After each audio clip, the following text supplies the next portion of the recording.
की फ्रेमिंग को बहुत से यूट्यूब क्रिएटर्स यूज करते हैं और उसको यूज करके वो अपनी वीडियो की एडिटिंग को प्रो लेवल का कर देते हैं, जिससे उनको भर भर के व्यूज आते हैं। अगर आपने भी अपनी वीडियो की एडिटिंग को नेक्स्ट लेवल लेकर जाना है तो डोंट वरी, मैं आपको आज की इस वीडियो में प्रो लेवल की फ्रेमिंग सिखाने वाली हूँ। वीडियो स्टार्ट करने से पहले जिनको ये नहीं पता है कि फ्रेमिंग क्या होता है तो वो पहले ये समझ लिए। मैं आपको एक एग्जाम्पल से समझाती हूँ। ये वीडियो की टाइमलाइन है। इस वीडियो के स्टार्टिंग पॉइंट एंड वीडियो के एंडिंग पॉइंट के दरमियान जो चेंजेस किए जाते हैं उसको की फ्रेमिंग कहते हैं। सो आपको पता चल गया होगा की फ्रेमिंग किसको कहते हैं। आपके लिए इजी हो इसलिए मैंने की फ्रेमिंग को 2 पार्ट्स में डिवाइड कर दिया है, बेसिक एंड एडवांस की फ्रेमिंग। बेसिक में आपको बेसिक लेवल की फ्रेमिंग सीखने को मिलेगी और एडवांस में आपको एडवांस लेवल की। और मैं आपको पहले ही बता दूं, जब तक आप बेसिक लेवल की फ्रेमिंग नहीं सीख जाते तब तक आप एडवांस लेवल की फ्रेमिंग अपनी वीडियो की एडिटिंग में अप्लाई नहीं कर सकोगे। सो पहले बेसिक की फ्रेमिंग सीखना इंपॉर्टेंट है एंड इस वीडियो में मैं कैपकट ऐप का यूज करूंगी। आपने बहुत सी वीडियोस में देखा होगा वीडियो सिनेमैटिक वे में जूम इन और जूम आउट होती है। मैं आपको इस वीडियो से करके बताती हूँ। अब जहाँ से मुझे वीडियो जूम इन चाहिए मैं वहाँ पे एक की फ्रेम लगा के उससे थोड़ा सा और आगे जाकर मैं इस वीडियो को जूम कर लूंगी कुछ इस तरह से। इसके बाद अब मुझे इस वीडियो को जूम आउट करना है तो मैं थोड़ा सा और आगे जाकर एक और की फ्रेम ऐड कर दूंगी और उसी के आगे मैं एक और की फ्रेम ऐड करके अपनी वीडियो को जूम आउट कर दूंगी कुछ इस तरह से। अब आप इसका फाइनल रिजल्ट चेक कर सकते हो।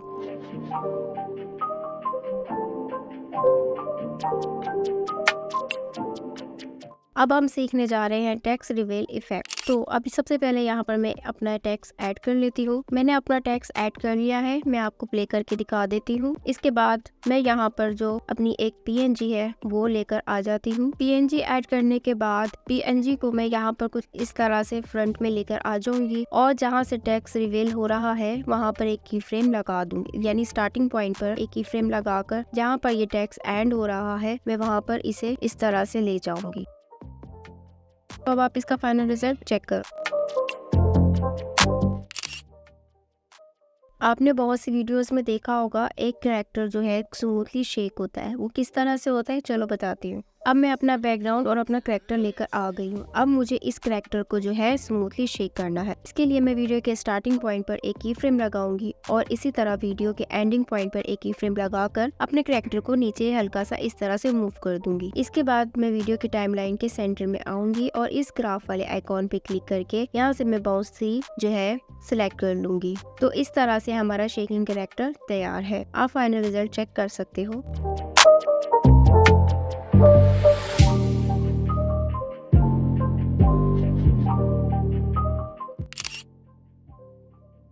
आप किसी भी वीडियो का कलर शिफ्ट करना चाहते हो तो वो इजीली की फ्रेमिंग से हो जाएगा। किस तरह से चलो बताती हूँ। मैं वीडियो को लेकर आ गई हूँ। अब वीडियो के स्टार्टिंग पॉइंट पर एक की फ्रेम लगा देंगे और इसी तरह वीडियो के एंडिंग पॉइंट पर भी एक की फ्रेम लगाकर उसी की फ्रेम पर रुक जाएंगे और यहाँ पर जो है एडजस्ट में आके इसकी सैचुरेशन जो है हम बिल्कुल 0 कर देंगे। तो आपकी कलर शिफ्ट वीडियो बनकर तैयार हो गई है। रिजल्ट आप चेक कर सकते हो।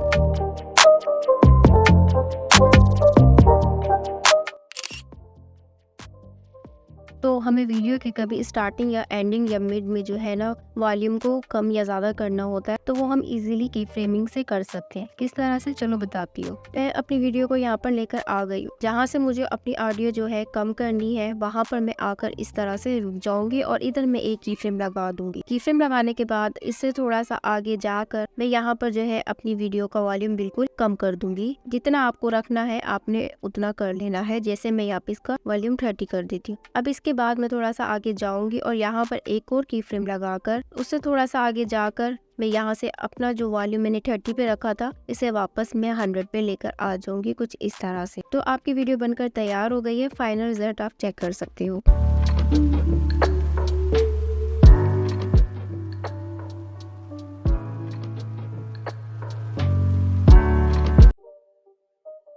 तो किसी भी एलिमेंट को 3D इफेक्ट में रिप्रेजेंट करना है तो वो हम इजीली की फ्रेमिंग से कर सकते हैं। किस तरह से चलो बताती हूँ। तो मैं एक बैकग्राउंड और एक इमेज लेकर आ गई हूँ। अब जो मेरे पास इमेज है इसकी टाइमलाइन पे मैं क्लिक करके यहाँ पर एक की फ्रेम लगा दूंगी और इसके एंडिंग पॉइंट पे जाकर इस इमेज को थोड़ा सा मैं इस तरह से जूम कर दूंगी तो इसके ऊपर ऑटोमेटिक एक ही फ्रेम लग जाएगा। आप इसको चेक कर सकते हैं। तो ये 3D इफेक्ट नहीं लग रहा है, कुछ मतलब खास नहीं लग रहा है। तो 3D इफेक्ट देने के लिए हमने बैकग्राउंड वाली टाइमलाइन पे क्लिक करना है और इसके भी स्टार्टिंग पॉइंट पे एक हमने की फ्रेम में लगा देना है। की फ्रेम लगाने के बाद हम एंडिंग पॉइंट पे जाएंगे और यहाँ पर हम बैकग्राउंड पे भी एक की फ्रेम इस तरह से लगा देंगे, यानी बैकग्राउंड को हम जूम कर देंगे कुछ इस तरह से। अब आप इसको फाइनल रिजल्ट चेक कर सकते हो। किसी भी पर्सन या एलिमेंट को ना ट्रैक कर सकते हो विद द हेल्प ऑफ की फ्रेम। किस तरह से करते हैं चलो मैं आपको इस वीडियो में बताती हूँ। तो इस वीडियो में मुझे इस बंदे को ट्रैक करना है तो वो हम इजीली की फ्रेमिंग से कर सकते हैं। इस तरह से स्टार्टिंग में हम एक की फ्रेम लगा देंगे, अब जिधर ये बंदा है हम इस वीडियो को इस तरह से जूम कर देंगे इस तरह से। अब मैं इसे कर लेती हूँ, उसके बाद मैं आपको इसका फाइनल रिजल्ट दिखाऊंगी।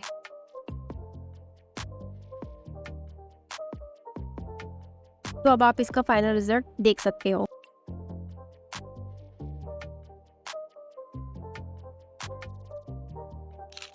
तो अब आप इस इफेक्ट को देखें ये कितना कूल लग रहा है। अब ये किस तरह से बनाया जाता है चलो बताती हूँ। अब सबसे पहले मैं एक बैकग्राउंड लेकर आ जाती हूँ और जिस एलिमेंट को मैंने रिवील करना है वो भी लेकर आ जाती हूँ। अब दोनों एलिमेंट हमारे पास आ गए हैं, तो हमने सिर्फ इस पे की फ्रेम लगाना है अपना इफेक्ट बनाने के लिए। तो चले बनाते हैं। अब मैं अपने इस एलिमेंट को थोड़ा सा इस तरह से बढ़ाकर इसे इस तरह से टाइमलाइन से नीचे ले जाऊंगी कुछ इस तरह से, और इसके स्टार्टिंग पॉइंट पर एक मैं यहाँ पर जो है की फ्रेम लगा दूंगी। की फ्रेम लगाने के बाद इसके एंडिंग पॉइंट पे जाऊंगी और यहाँ पर इसे छोटा करके कुछ इस तरह से ऊपर लेकर आ जाऊंगी। तो यहाँ पे ऑटोमेटिक एक की फ्रेम लग जाएगा। अब मैं आपको इसको प्ले कर दिखा देती हूँ।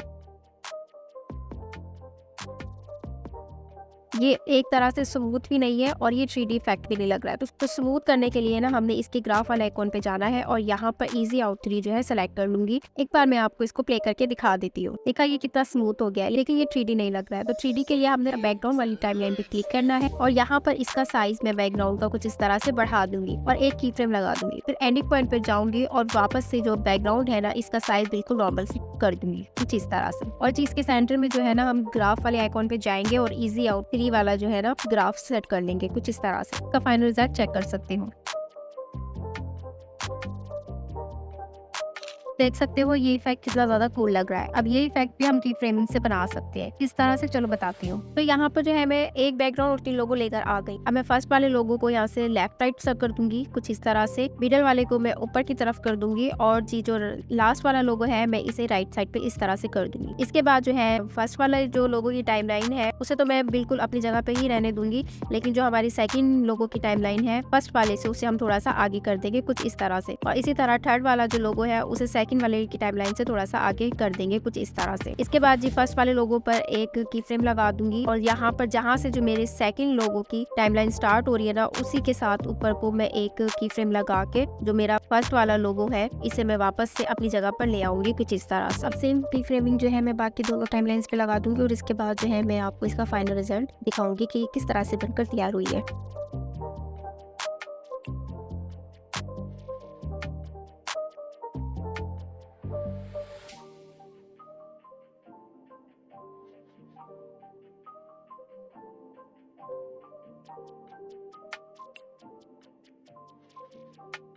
तो आप इसका फाइनल रिजल्ट चेक कर सकते हो।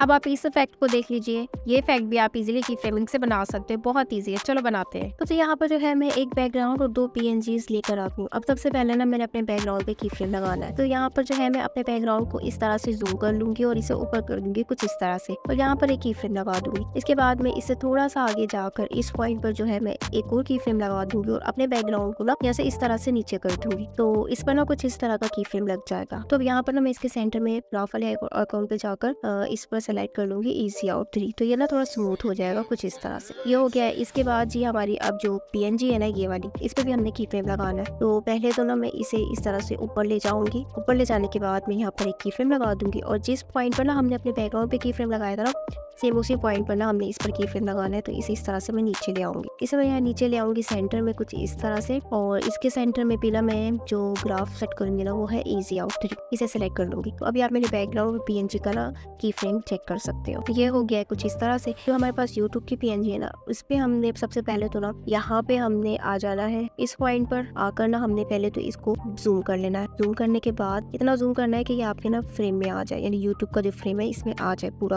अब यहाँ पे मैं इसे नीचे ले जाऊंगी नीचे ले जाने के बाद यहाँ पर जो है मैं इस पे फ्रेम लगा दूंगी। अब इसके बाद ना हमने अपनी सेकंड PNG पर आना है और यहाँ पर इस पॉइंट पर आकर ना इस पर एक और की फ्रेम लगाना है। तो इस तरह से पहले मैं इसे इधर ऊपर ले जाऊंगी और इसका साइज में इस तरह से छोटा कर दूंगी। यह हो गया है, तो आप इसका की फ्रेम चेक कर सकते हो कुछ इस तरह से। अब इसके दरमियान में भी मैं इजी आउट 3 वाला ना ये लगा दूंगी, इस तरह से स्मूथ हो जाएगा। अब हमने इसी पॉइंट पर आना है और हमने अपनी यूट्यूब की PNG पर आ जाना है, इस पॉइंट पर आकर, और यहाँ पर इसे ऊपर कर देना है इस तरह से, और इसका साइज हमने इस तरह से छोटा कर देना, कुछ इस तरह से कर देंगे। ठीक है, ये हमारे पास इस तरह से आ जाएगा। अभी एक दफा मैं आपको इसको प्ले करके दोबारा से दिखा देती हूँ।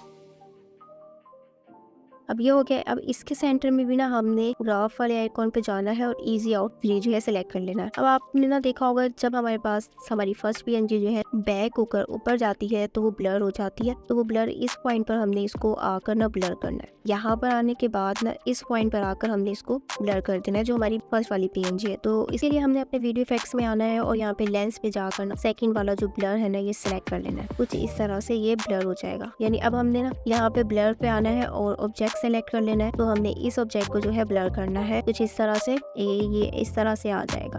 ठीक है, तो यहाँ पे ब्लर जो है ना हमने अराउंड 40 to 45 के दरमियान रखना है। ठीक है, तो यहाँ पर मैं इसको 42 कर देती हूँ कुछ इस तरह से, और इसे एंड तक ले जाऊंगी इफेक्ट कुछ इस तरह से। तो अब जो है ना आप मेरी वीडियो का फाइनल रिजल्ट चेक कर सकते हो।